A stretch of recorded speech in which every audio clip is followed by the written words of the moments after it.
CA पे तो बहस हुआ नहीं ना, वो बात पास हो गया, उसके बाद पास कैसे हो गया? पार्लियामेंट में पूरी बहस करी हमने। तो अगर 400 सीट आते तो क्या वो फुल लाइसेंस हो जाता है कि आपके हिसाब से कि जनता ने कहा कि हमने आपको 400 सीट दी है, अब आप जो भी देश हित में समझे वो करते जाइए। ऐसे लाइसेंस जिन्होंने उपयोग करे, हमने तो कभी नहीं करे।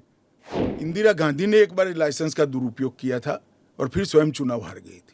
अगर आप 400 लेकर आते हैं तो फिर तो कुछ और ही हो सकता है, इन द सेंस कि प्रियम्बल तक आप बदल सकते हैं। जब जवाहरलाल नेहरू जी की पूर्ण बहुमत होती थी, इंदिरा जी की होती थी, राजीव गांधी को 400 सीट मिल गई, तो उस वक्त सब उचित था। आप कहते हैं कि ये राजनीतिक नहीं है, लेकिन आपके जो राजनीतिक स्पीचेस हैं तेलंगाना में, आपने कहा जब आप अपने वायदे गिनते हैं कि ये वायदे हमने पूरे किए, तो सीए भी उसमें है, तो इसमें राजनीतिक कहां से हो गया? तो फिर आपके तो वायदे हमारा एक वादा था कि देश के अर्थतंत्र को सुधारेंगे, तो क्या अर्थतंत्र मत सुधारो, पॉलिटिक्स कर रहे हो। फिर राजनीतिक कहां से हो गया? हम मानते हैं सीए देश के हित में है, इनका अधिकार है, इसलिए हमने दिया है। पॉलिटिक्स कहां से? वो भी कहना देना चाहिए। अगर राजनीतिक फायदा है तो उनको कौन रोक रहा है? पर सीए पे तो बहस हुआ नहीं ना, वो बात पास हो गया, उसके बाद पास कैसे हो गया? पार्लियामेंट में पूरी बहस करी हमने। तो अगर 400 सीट आते तो क्या वो फुल लाइसेंस हो जाता है कि आपके हिसाब से कि जनता ने कहा कि हमने आपको 400 सीट दी है, अब आप जो भी देश हित में समझे वो करते जाइए। ऐसे लाइसेंस जिन्होंने उपयोग करे, हमने तो कभी नहीं करे। हमने तो जनता ने जब जब आशीर्वाद दिया, बड़ी जिम्मेदारी के साथ देश चलाया, चाहे अटल जी हो चाहे नरेंद्र भाई। इंदिरा गांधी ने एक बार लाइसेंस का दुरुपयोग किया था और फिर स्वयं चुनाव हार गई थी। तो इसका भी मैकेनिज्म पड़ा है ना। जो लाइसेंस का दुरुपयोग करेगा उसका भी मैकेनिज्म है। हमारे 5 साल के बाद पब्लिक के सामने जाना है, यहां समाप्त नहीं हो जाता है। ये आप कह रहे हैं, लेकिन जैसे फॉरेन मीडिया को अगर आप देखें, वो कह रहे हैं कि एक के बाद एक जो आपने किया है, चाहे ट्रिपल तलाक हो, 370 हो, सीएए हो। एक सेकंड, फॉरेन मीडिया को पूछे उनके देश में ट्रिपल तलाक है क्या? नहीं है। उनके देश में मुस्लिम पर्सनल लॉ है क्या?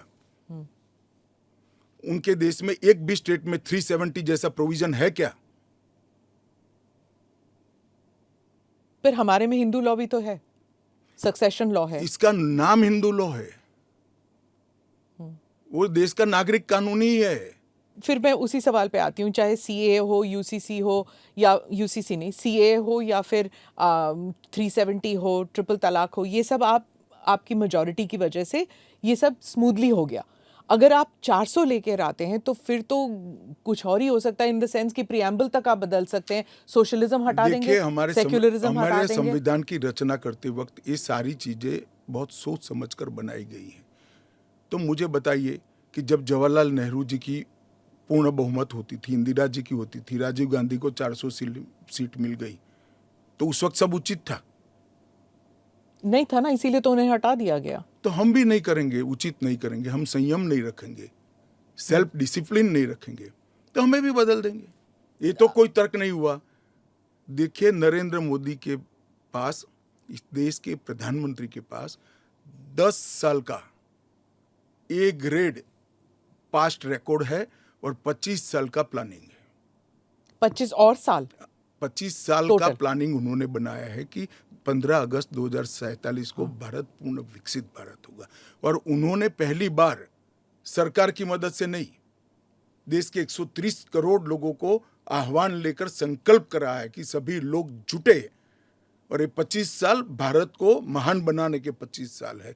और मुझे बड़ा गर्व है कि मेरे नेता के आह्वान पर पूरा देश आज इस संकल्प से संकल्पित होकर अमृत काल के लिए तैयार होकर खड़ा है।